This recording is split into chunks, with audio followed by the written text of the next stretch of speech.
دخلت سارة الصيدلية، باين عليها التوتر، مسكت إيدها وفيها جرح صغير، بس واضح إنه مضايقها.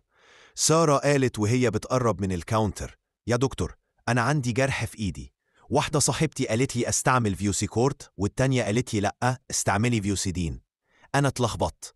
الدكتور ابتسم وقال لها بهدوء: مفيش لخبطة يا سارة، تعالي نوضح الفرق سوا. بصي، الفيوسيدين فيه مادة اسمها فيوسيديك أسيد، ودي مضاد حيوي، يعني نستخدمه لو عندك جرح حبوب، دمامل أو بعد الخياطة مثلا، وحتى ينفع لحبوب فروة الرأس. سارة: يعني مفيد في الحاجات اللي فيها عدوى أو ميكروب. الدكتور: بالظبط.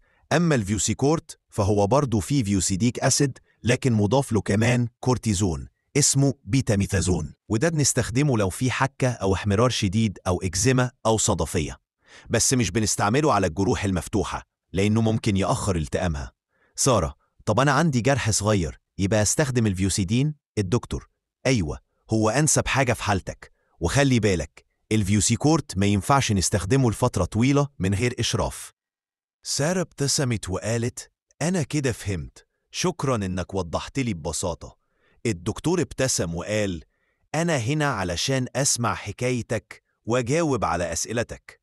في الصيدلية كل سؤال وراه حكاية، وكل دواء له توقيت وسكة علاج. اسمعوا جسمكم وافهموا احتياجه. استنونا في الحلقات الجاية، ويا صاحبي الجميل، يلا بينا.